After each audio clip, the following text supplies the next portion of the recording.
Hello students, welcome to our course Advanced Database Management System. In today's sessions we are discussing about object-oriented database management systems.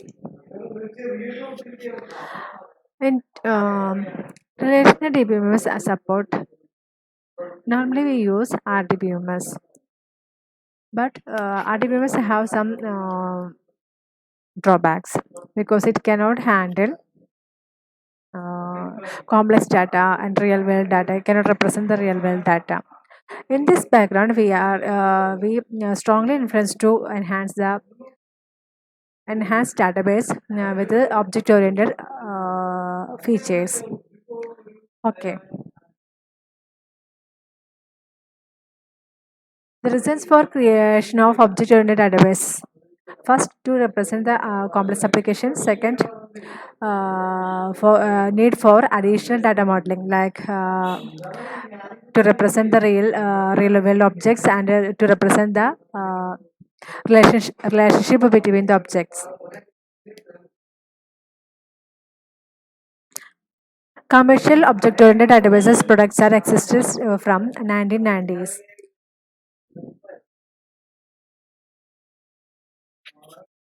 Object database systems have developed along and have two distinct paths.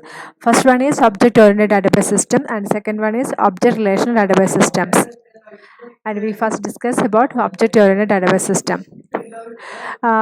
This system highly influenced with the object-oriented programming languages, like the object class and the object oriented concepts like class objects and its inheritance like concepts. Okay. And the second concept, object relational database, which is combination of both object oriented system and the relational database management system. Now we discuss about object oriented database. The object-oriented database provides all facilities associated with the object-oriented paradigm. It enables us to create classes, organize objects, structure and inheritance in a hierarchy, and can call methods of classes.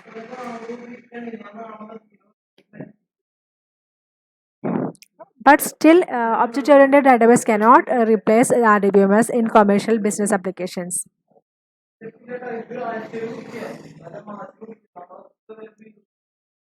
And now we can discuss the basic concept of object-oriented database system and features. In object-oriented database, we assume the concept of DBMS and the object-oriented system. And in the DBMS, we need the qualities like features like persistence, storage management, concurrency, recovery, querying. And in object-oriented system, we need to represent the complex objects, object identity, encapsulation, overloading and overriding, classes, types, class hierarchy, extensibility, that is inheritance, and computational complexity. And we assume that in object-oriented database management system uh, have both these features. These are the basic concept of object-oriented system. And the features in the object-oriented systems are: first one, it includes primitive types like integer, string, date, boolean, float, etc. Structure type, collection type, reference type. Object-oriented DBMS are capable of storing complex objects, that is, objects that are composed of other objects, and multi-valued attributes. Feature 2, classes. A class is a replacement of relation. Same concept as in object-oriented languages. All objects belongs to a same class, share same properties of behavior. An object can thought of a tuple. Object is made of two things. State means attributes. It may be name, address, birth date of a person. Behavior means the operations. operations. That means age of a person can be calculated from birth date and current date. Okay. Classes encapsulate data plus methods plus relationship. Unlike relations that contains data only. In object-oriented database management systems, objects are persistent. Third feature is object identity. Object identity or OID is a unique unchangeable object identifier generated by the object-oriented systems regardless of its content, independent of the values of object attributes and invisible to the user. Used for referencing object. Two objects are identical if they have same object identity of the object property that uniquely identifies them. Even if all attributes are same, still objects have different object IDs. This is very important.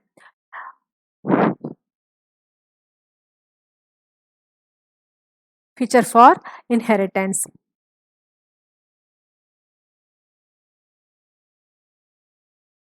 A class can be defined in terms of another class. For example, some features of a class can be inherited from the another class. And a person is a superclass and a student is a subclass. Here is the example.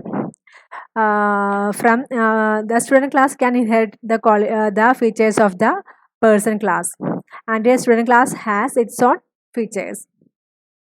This is by inheritance. Next is encapsulation.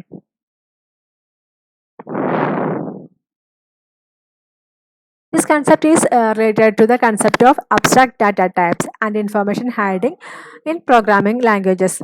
The encapsulation is achieved through objects and its operations. Encapsulation means uh, the uh, the methods and attributes of a data is bounded in a in object. Okay.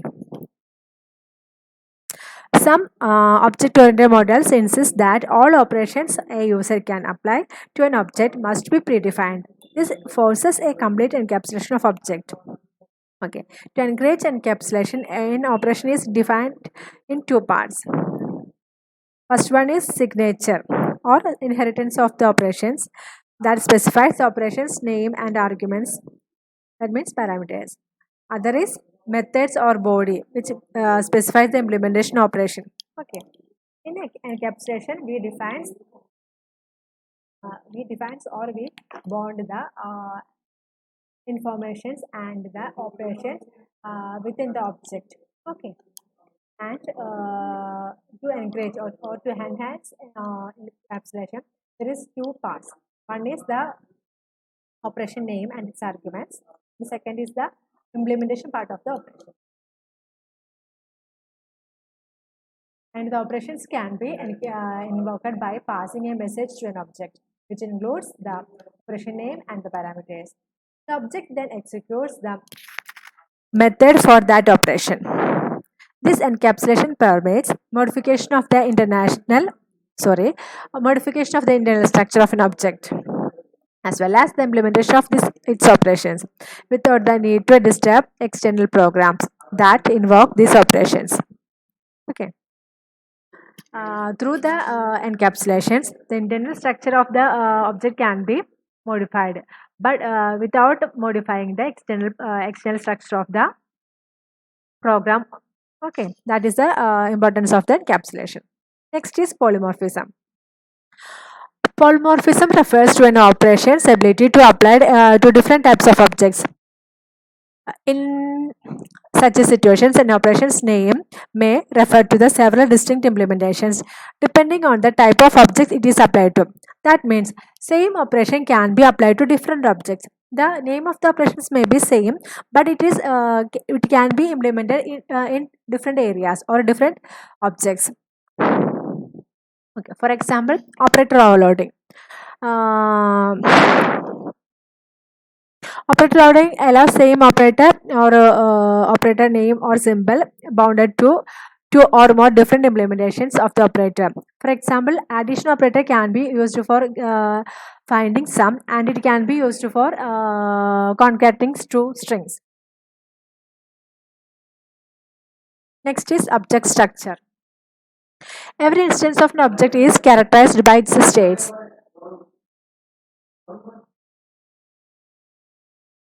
Structure of an object instance is represented by a triple ICV, where I object identifier, C is type constructor, V is the object state.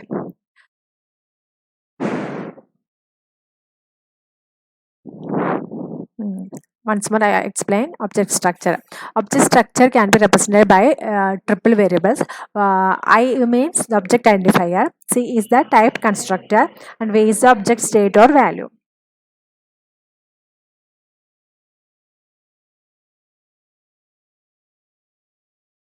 Type constructor.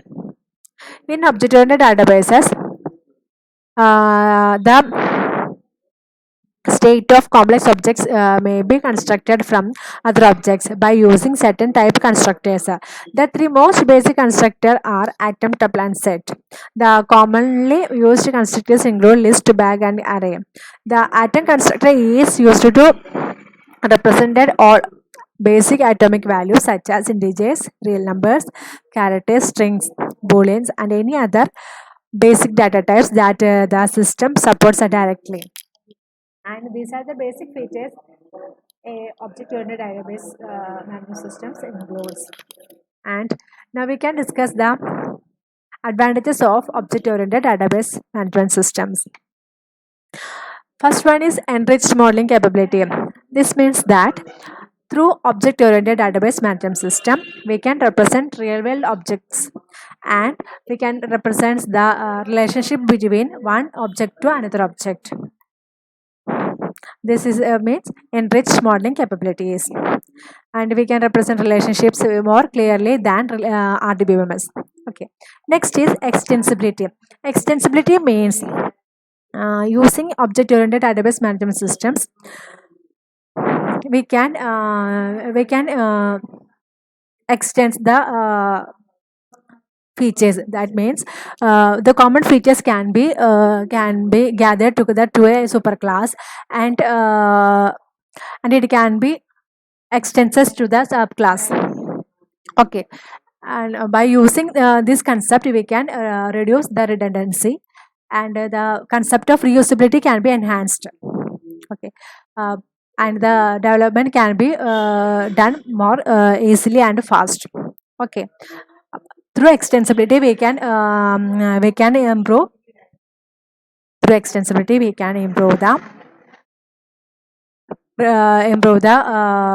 reusability of the system, and we can reduce the redundancy.